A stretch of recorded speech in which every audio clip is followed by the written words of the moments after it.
सदन हाइज्याक भएको रासपा सभापति रवि लामिछानेको भनाई। गौर हत्याकाण्डको छानबिन थाले सरकार छाड्ने जसपाको चेतावनी। भदौ 29 देखि सत्याग्रह सुरु गर्ने डाक्टर गोविन्द केसीको घोषणा। फोनकै आधारमा कृष्णबहादुर महरालाई दोषी करार गर्न नमिल्ने गृहमन्त्री नारायण काजी श्रेष्ठको भनाई। कागबेनीमा बाढीले बस्ती नै बगरमा परिणत। ब्रेक सुबाट निकालिएको सुनको परिणाम 60 किलो 789 ग्राम। तौल अझै घट्न सक्ने। विदेशी कामदारले नेपालमा भदौदेखि अनलाइनबाटै श्रम स्वीकृति पाउने। सुन प्रकरणमा उच्च स्तरीय छानबिन समिति नबनाउने गठबन्धनको निर्णय। भ्रष्टाचार दण्ड हिंसा ठगी र अपराध विरुद्धको अभियानबाट विश्राम नलिने गृहमन्त्री श्रेष्ठको भनाई। सुन तस्करसँग बारम्बार फोन संवाद गरेको महरा पुत्रको स्वीकारित्व। मिडियालाई न्यायालय नबन्न आग्रह। बरामद गरिएको क्वार्ट्ज क्रिस्टल गोरखा दरबारमा राखिने। दोषी देखिए महराजी मात्र होइन मलाई पनि हत्कडी लगाए हुन्छ, प्रधानमन्त्री प्रचण्डको भनाई। सप्तकोशीमा 35 वर्ष यताकै उच्च बहाव खोलियो 56 वटै ढोका। दर्शकबिन पछिल्लो 24 घण्टाका अति नै महत्त्वपूर्ण खबरहरूको साथमा हामी उपस्थित भएका छौं। दर्शकबिन तपाईले हामीलाई देश तथा विदेशको कुन ठाउँबाट हेर्दै र सुन्दै हुनुहुन्छ, आफू बसेको गाउँ ठाउँको नाम कमेन्ट बक्समा अवश्य लेख्नुहोला। साथै भिडियोलाई अन्तिमसम्म हेरी आफ्नो मनमा लागेका तर्कहरू पनि कमेन्ट बक्समा लेखिदिनुहोला। दर्शकबिन लागौं अब पूरा समाचारतर्फ। राष्ट्रिय स्वतन्त्र पार्टी रासपाका सभापति रवि लामिछानेले संसद हाइज्याक भएको बताएका छन्। सोमबार बसेको प्रतिनिधि सभा बैठक पनि नेकपा एमालेले अवरुद्ध गर्दा स्थगित भएपछि रासपा सभापति लामिछानेले ट्विट गर्दै संसद हाइज्याक भएको बताएका हुन्। त्रिभुवन अन्तर्राष्ट्रिय विमानस्थलको भन्सार कार्यालयबाट छुटेको सुन बरामद भएको प्रकरणमा उच्च स्तरीय छानबिन समिति बनाउन एमालेले माग गर्दै आएको छ। उक्त समिति नबनाएसम्म संसद बैठक चल्न नदिने एमालेको अडान छ। त्यसरी पटक पटक संसद अवरुद्ध भइरहेको भन्दै रासपाले सभामुख देवराज घिमिरेलाई भेटेर ज्ञापन पत्र बुझाएको थियो, तर सोमबारको बैठक पनि चल्न सकेन। एमालेले संसद अवरुद्ध गरिरहँदा रासपा सभापति लामिछाने सहित सांसदहरूले बोल्न दिन सभामुख घिमिरेसँग आग्रह गरेका थिए, तर सभामुख घिमिरेले समय दिएनन्। त्यसपछि अर्को बैठक भदौ 3 गते बस्ने गरी स्थगित गरेको हो। गत साउन 10 गतेदेखि संसद लगातार अवरुद्ध हुँदै आएको छ। सत्ता साझेदार दल जनता समाजवादी पार्टी जसपाले गौर हत्याकाण्डलाई लिएर आफूलाई निशाना बनाए सरकार छाड्ने चेतावनी दिएको छ। बालुवाटारमा सोमबार साँझ बसेको गठबन्धनको बैठकमा जसपाले आफूहरूलाई गौर हत्याकाण्डको विषय उठाएर निशाना गरिए सरकार नै छाड्ने चेतावनी दिएको नेकपा एकीकृत समाजवादीका उपाध्यक्ष राजेन्द्र प्रसाद पाण्डेले बताएका छन्। जसपाका साथीहरूले हामीलाई गठबन्धनमा यसरी नै टार्गेट गरिरहने हो भने गठबन्धनमा रहने नरहने सोच्नुपर्छ भन्ने खालको शंकास्पद कुरा व्यक्त भएको छ। कानूनसम्म ढंगले टुङ्ग्याउने कुरा भएको छ, पाण्डेले भनेका छन्। चिकित्सा शिक्षा सुधारका अभियन्ता डाक्टर गोविन्द केसीले चिकित्सा शिक्षा आयोगमा पदाधिकारी नियुक्ति लगायतका माग राखेर 29 भदौमा अनसन बस्ने घोषणा गरेका छन्। सोमबारदेखि अनसन बस्ने घोषणा गरे पनि सरकारले माग पूरा गर्ने आश्वासन दिएकाले 1 महिना अनसन स्थगित गरेको केसीले विज्ञप्ति मार्फत जानकारी दिएका छन्।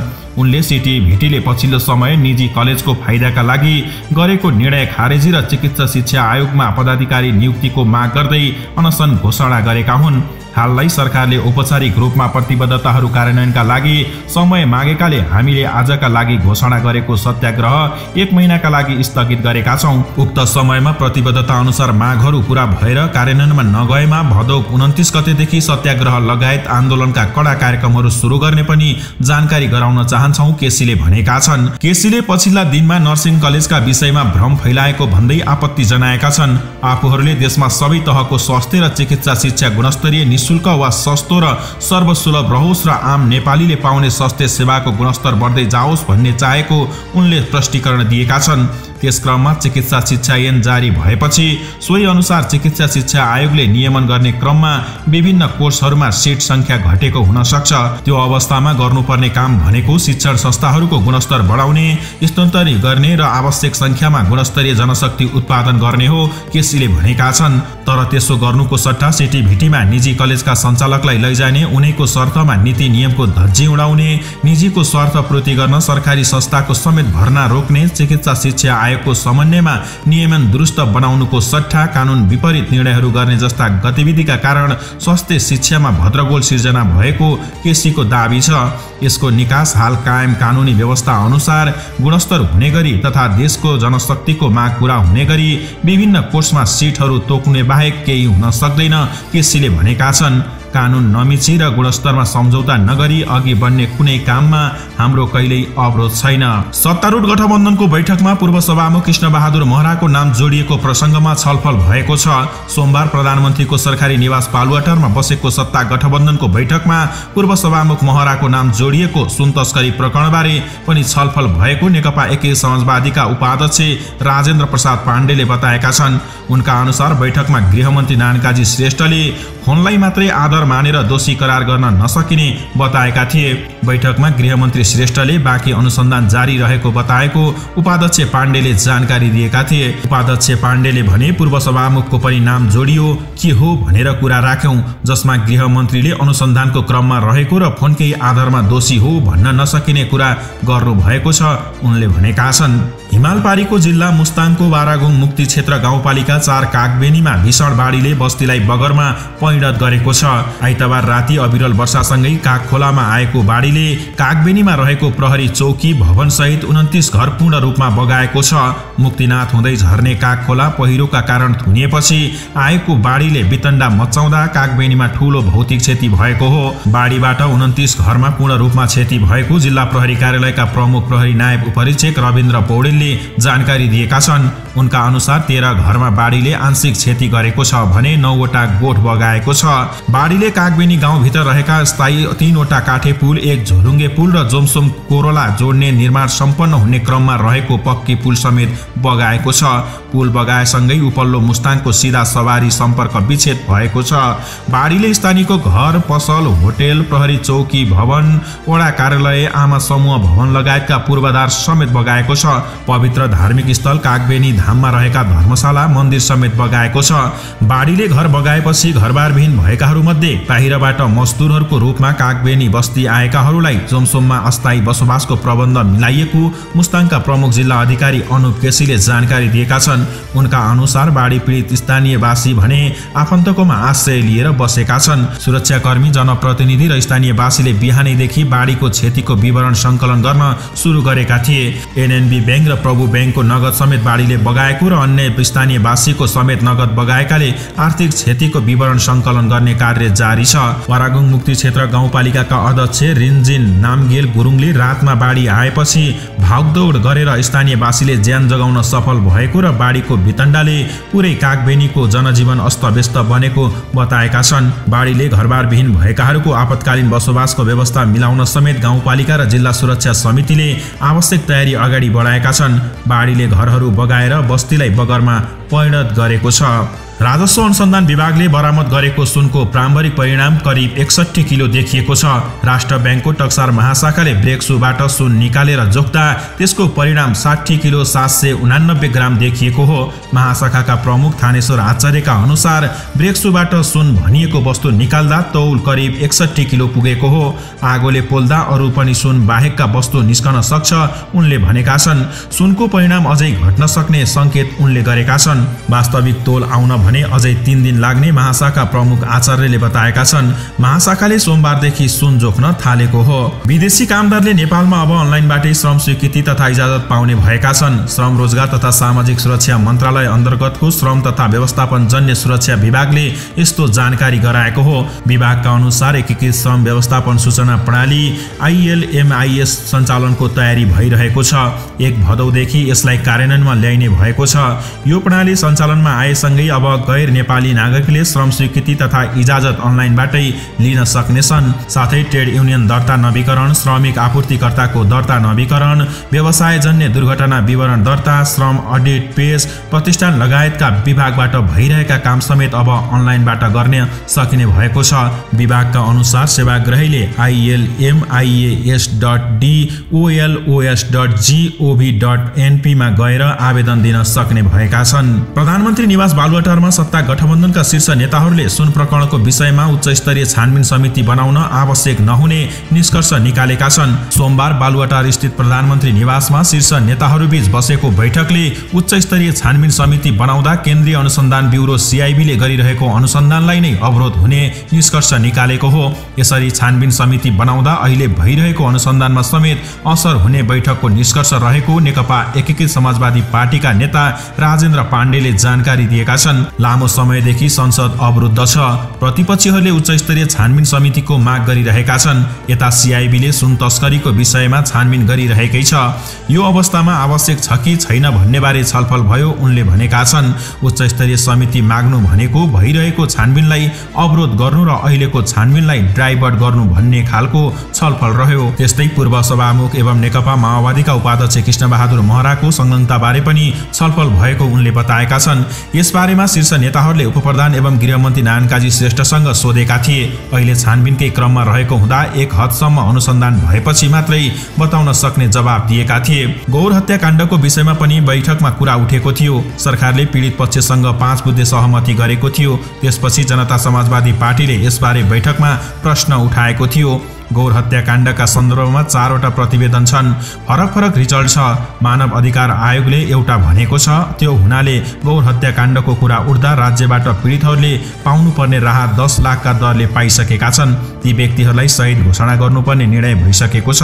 राजपत्रमा कोही प्रकाशित भइसकेका छन्, कोही हुन बाँकी छन्। त्यसैले यसलाई कानुनसम्म ढङ्गले टुङ्ग्याउनु पर्ने भन्ने विषयमा छलफल भयो उनले भनेका छन्। ललिता निवास प्रकरणबारे सर्वोच्च अदालतले गत साउन 21 गते मन्त्री परिषद का निर्णयकर्ताहरूमाथि छानबिन गर्न आदेश दिएको बारे पनि छलफल भएको थियो। सरकारले गरेको नीतिगत निर्णयमाथि सर्वोच्चले आदेश दिनु उचित हो वा होइन भन्ने बारे पनि छलफल भएको उनले बताएका छन्। प्रधानमन्त्री पुष्पकमल दाहाल प्रचण्ड, नेपाली कांग्रेसका सभापति शेरबहादुर देउवा, नेकपा एकीकृत समाजवादीका अध्यक्ष माधव कुमार नेपाल, जनता समाजवादी पार्टीका अध्यक्ष उपेन्द्र यादव र लोकतान्त्रिक समाजवादी पार्टीका अध्यक्ष महन्त ठाकुर लगायत सहभागी थिए। सुन तस्करी प्रकरणमा नाम मुछिएका माओवादी केन्द्रका नेता कृष्णबहादुर महराका छोरा राहुल महराले आफूहरू राज्यले गरिरहेको अनुसन्धानलाई सघाउन तयार रहेको बताएका छन्। यद्यपि झुटो आरोप लगाएर जबरजस्ती आरोप पुष्टि गराउन खोज्ने कार्य भइरहेको भन्दै उनले भर्त्सना गरेका छन्। आज सामाजिक सञ्जाल मार्फत स्पष्टीकरण दिँदै उनले सञ्चार माध्यमहरूलाई न्यायालय नबन्न पनि आग्रह गरेका छन्। यद्यपि उनले सुन तस्करसँग आफूहरूले बारम्बार संवाद गरेको कुरा घुमाउरो पारामा स्वीकार भने गरेका छन्। कोही व्यक्तिसँग सम्पर्क हुँदैमा र केही बुझिदिएकै कारण अपराधिक कार्यमा संलग्न भएको हो भनेर प्रचारबाजी गरिनु र समाचार लेखिनु, भ्रमित पार्नु गलत हो, राहुलले भनेका छन्। महरा बाबु छोराले सुन तस्करीमा जोडिएका अभियुक्तहरूसँग बारम्बार फोन संवाद गरेको खबर अखबारहरूमा आएका छन्। राहुलले प्रकरणमा दोषी देखिए सजाय भोग्न तयार रहेको पनि बताएका छन्। राज्यको निकायले अनुसन्धान गरिरहेको विषयलाई हामीले पूर्ण रूपमा सहयोग गर्ने कुरामा प्रश्न पारेका छौं र प्रमाणित देखिए कानुन बमोजिम भागीदार हुनेछौं उनले भनेका छन्। गोर्खा सतीपिपल स्थित एक घरबाट बरामद गरिएको टल्कने ढुङ्गा क्वार्ट्ज क्रिस्टल गोर्खा दरबार परिसरमा भगवती शिलाका रूपमा प्रतिस्थापन गर्ने निर्णय भएको छ। अलौकिक शिलालाई बरामद गरिएको घरका परिवारले परापूर्वकालदेखि नै कुल देवता मानेर पूजा गर्दै आएको र गोरखाली जनताले पनि यसलाई शक्तिको प्रतीकका रूपमा लिएकाले जिल्ला बाहिर नपठाउने निर्णय भएको नगरपालिकाकी उपप्रमुख मसली माया थोकरले जानकारी दिन्। गोरखा नगरपालिकाका प्रमुख कृष्णबहादुर राणा मगर सहित जनप्रतिनिधि तथा जिल्ला भित्रका 17 वटा भन्दा बढी संघ संस्था, घर धनी र बुद्धिजीवीको आइतबार सर्वपक्षीय बैठक बसेर क्वार्ट्ज क्रिस्टललाई गोरखा दरबार परिसर भित्रै सुरक्षित साथ भगवती शिलाका रूपमा विधिपूर्वक प्रतिस्थापन गर्ने निर्णय गरेको थियो। अलौकिक शिला मन्दिरमा राखिएपछि यसले जिल्लाको आन्तरिक तथा बाह्य पर्यटन प्रबन्धनलाई समेत थप आकर्षण गराउँछ। उपप्रमुख थोकरले भनेकी छिन्, गोर्खाली जनताले पनि यसलाई शक्तिको प्रतीकका रूपमा लिएकाले बाहिर लैजान नहुने भन्दै सर्वपक्षीय बैठकले दरबार परिसरमै प्रतिस्थापन गर्ने निर्णय गरेको हो। बरामद गरिएको क्वार्ट्ज क्रिस्टल कहाँ राख्ने भन्ने विषयमा चर्चा चलिरहेको बेला गोर्खाली जनताको चाहना र भावना अनुसार नै दरबार परिसरमा राख्न स्थानीय सरकार सहित सरोकारवाला सहमत भएको उनले बताएकी छिन्। खानी तथा भूगर्भ विभागमा राखे पनि राज्यकै हुने हो र गोर्खा दरबारमा राखे पनि राज्यकै सम्पत्ति हुने हो उपप्रमुख थोकरले भनेकी छिन्। राज्यले नै सुरक्षा दिएर राख्ने भएकाले क्वार्ट्ज क्रिस्टललाई जिल्ला बाहिर पठाउन नहुनेमा गोर्खा स्थित संघ संस्था, बुद्धिजीवी, घर धनी, नागरिक समाजका अगुवाको पनि चाहना थियो। आफ्नो घरबाट बरामद गरिएको उक्त क्वार्ट्ज क्रिस्टललाई गोर्खाली मन्दिर परिसर भित्र नै राख्नु पर्ने र समय समयमा आफूहरूले पूजा गर्न पाउनु पर्ने घर धनीले पनि इच्छा व्यक्त गरेको उनले बताएकी छिन्। सर्वपक्षीय बैठकमा अलौकिक शिला गोर्खामा नै राख्ने निर्णय गरेपछि नगरपालिकाले आवश्यक प्रक्रियाका लागि नेपाल सरकार, प्रधानमन्त्री कार्यालय, गृह मन्त्रालय, भूगर्भ विभाग र पुरातत्व विभागमा पत्रचार गर्ने निर्णय समेत गरेको थियो। त्यस्तै जिल्ला प्रशासन कार्यालय गोर्खा, जिल्ला प्रहरी कार्यालयलाई समेत बैठकले गरेको निर्णय तत्काल जानकारी गराउन आवश्यक निर्देशन दिएको उपप्रमुख थोकरले जानकारी दिएकी छिन्। जिल्ला प्रशासन कार्यालयको आग्रहमा प्रहरी कार्यालयमा विशेष सुरक्षाका साथ राखिएको टल्कने लाग्ने ढुङ्गाको अध्ययन गर्न गत सोमबार आएको खानी तथा भूगर्भ विभागका भूगर्भिदको टोलीले उक्त ढुङ्गा क्वार्ट्ज क्रिस्टल नै भएको पुष्टि गर्दै विभागमा पठाउन प्रशासनलाई सुझाव दिएको थियो। भूगर्भविदको टोलीले 2 दिन लगाएर उक्त परीक्षण गरेको थियो। विभागको टोलीले खानी तथा खनिज पदार्थ ऐन 2042 को दफा 25 को उपदफा 1 अनुसार खनिज कार्य गर्ने अनुमति नलिई उत्खनन तथा संकलन गरिएकाले उक्त पत्थर विभागलाई उपलब्ध गराई सहयोग गर्न पत्र मार्फत आग्रह गरेको थियो। परीक्षणबाट उक्त ढुङ्गा महत्त्वपूर्ण र बहुमूल्य पत्थर भएको र संसारभरका धातुलाई कडापनका आधारमा 10 भागमा वर्गीकरण गर्ने गरिएकामा बरामद गरिएको ढुङ्गा 7औं नम्बरमा पर्ने भूगर्भविदले जानकारी गराएका थिए। उक्त ढुङ्गा 52 किलो 330 ग्राम रहेको छ। गएको असार 14 गते प्रहरीले उक्त टल्कने ढुङ्गा सतीपिपल स्थित स्थानीयवासी राममाया शाहीको घरबाट बरामद गरेको थियो। प्रधानमन्त्री पुष्पकमल दाहाल प्रचण्डले भ्रष्टाचारका कुनै पनि प्रकरणमा दोषी देखिए आफू जेल जान तयार रहेको बताएका छन्। सोमबार नेकपा माओवादी केन्द्रको बागमती प्रदेश भेलामा बोल्दै प्रधानमन्त्री प्रचण्डले सुनकाण्ड लगायत प्रकरणमा आफू दोषी देखिए जेल जाने बताएको केन्द्रीय सदस्य युवराज चौलागाईले बताएका छन्। सुन प्रकरणमा महराजीको नाम विभिन्न मिडियाले लेखेका छन्। यसबारे छानबिन गर्न प्रहरी स्वतन्त्र छ। उसले दोषी देखाएमा महरा मात्रै होइन मलाई समेत हत्कडी लगाए हुन्छ, प्रचण्डले भनेका छन्। विद्युतीय चुरोटमा ल्याइएको 9 किलो सुन प्रकरणमा माओवादी उपाध्यक्ष कृष्णबहादुर महरा र उनका छोरा राहुल महरा मुछिएका छन्। उनीहरूले पक्राउ परेका चिनिया व्यापारीसँग पटक पटक टेलिफोन सम्पर्क गरेको तथ्य नेपाल प्रहरीको केन्द्रीय अनुसन्धान ब्युरोको अनुसन्धानमा पनि खुलेको छ। सप्तकोशी नदीमा जलसतहले सतर्कता नागेपछि कोशी ब्यारेजका 56 वटै ढोका खोलिएको छ। सुनसरीका प्रमुख जिल्ला अधिकारी हुमकला पाण्डेका अनुसार सोमबार बिहान 1 बजे कोशी ब्यारेजको सबै ढोका खोलिएको हो। दिउँसोसम्म 23 वटा ढोका खोलिए पनि राति नदीमा जलसतह 34 वर्ष यताकै बढी मापन भएपछि सबै ढोका खोलिएको प्रज्य पाण्डेले बताएका छिन्। उनका अनुसार सप्तकोशीमा पानीको बहाव 4,40,000 क्युसेक पुगेको थियो। सप्तकोशी 34 वर्षपछि उच्च तहमा पुगेको हो। यसअघि 1989 मा सप्तकोशीको बहाव 4,72,000 क्युसेक पुगेको थियो। त्यसभन्दा अगाडि 1968 मा 7,30,000 क्युसेक पुगेको तथ्याङ्कमा देखिने प्रज्य पाण्डेले बताएकी छिन्। बाढीको निरीक्षण गर्न प्रज्य पाण्डे बिहानै कोशी ब्यारेज पुगेकी थिइन्। ढोका खोलेपछि पानीको बहाव क्रम घटिरहेको र अहिले 4,40,000 क्युसेक पुगेको उनले जानकारी दिएकी छिन्।